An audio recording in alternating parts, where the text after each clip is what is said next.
Hello everyone, this is me Shivani and welcome to our another vlog.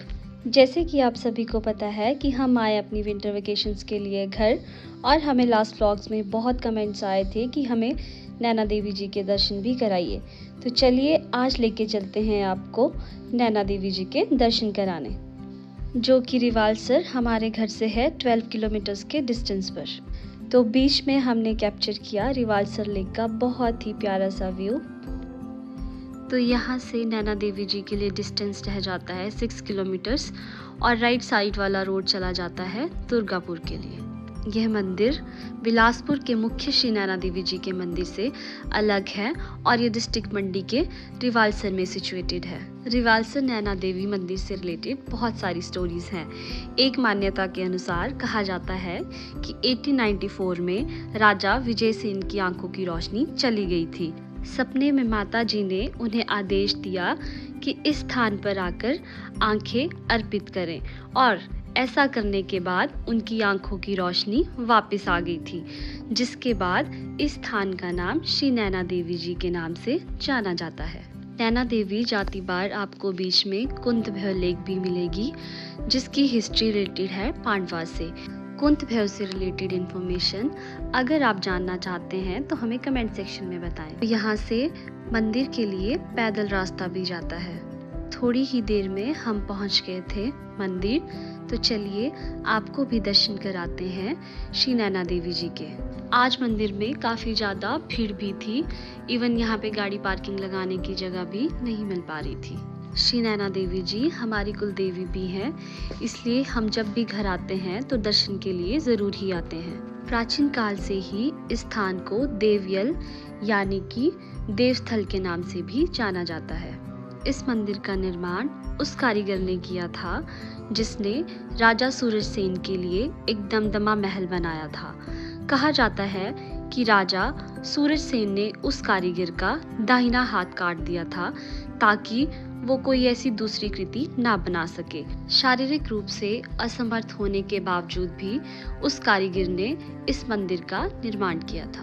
पहले इस मंदिर का नाम तारा देवी मंदिर था। राजा के द्वारा आंखें भेंट करने के बाद जब आंखों की रोशनी लौट आई थी, तब राजा ने राजयज्ञ करके माँ तारा का नाम नैना माता रख दिया था।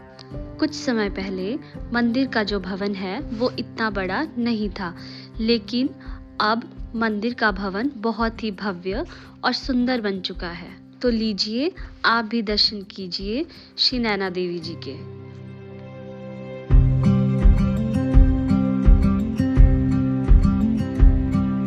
एक मान्यता के अनुसार माँ पार्वती जी ने इस स्थान पर लोमस ऋषि जी को वरदान दिया, और वो स्वयं इस स्थान पर माँ तारा देवी के रूप में विद्यमान है। एक दंत कथा के अनुसार पास के ही गांव की एक लड़की जिसका नाम की तारा था, डाकू उसका पीछा करते करते इस स्थान पर आ पहुंचे। तो उस कन्या ने सहायता के लिए भगवान श्री कृष्ण को द्रौपदी के समान ही रक्षा करने के लिए पुकारा। तब उस कन्या को लोमस ऋषि जी यहाँ पे तपस्या करते हुए दिखाई दिए। धरती के फटने पर वह कन्या इस स्थान में समा गई, और तब से माँ उग्रतारा के रूप में प्रसिद्ध हुई। इस स्थान पर हनुमान जी का मंदिर भी है।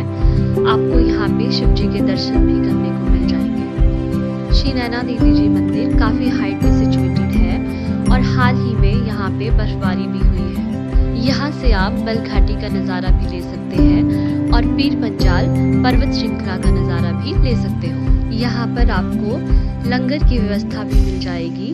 हमने भी यहाँ पर लंगर खाया। लंगर खाने के बाद हम चल पड़े थे यहाँ से वापस, और लास्ट में कियांश ने यहाँ पे कुछ खिलौने भी खरीदे।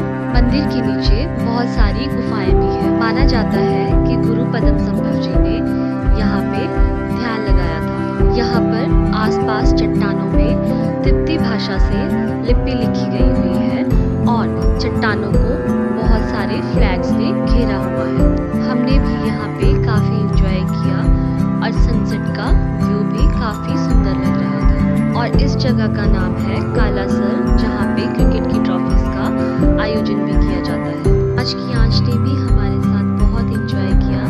इवन ये तो कल के लिए भी पूछ रहा था कि कल हम कौन सी डेस्टिनेशन पर घूमने जाएंगे। इस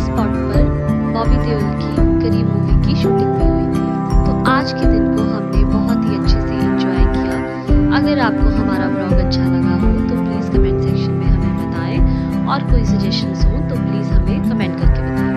एंड थैंक्स फॉर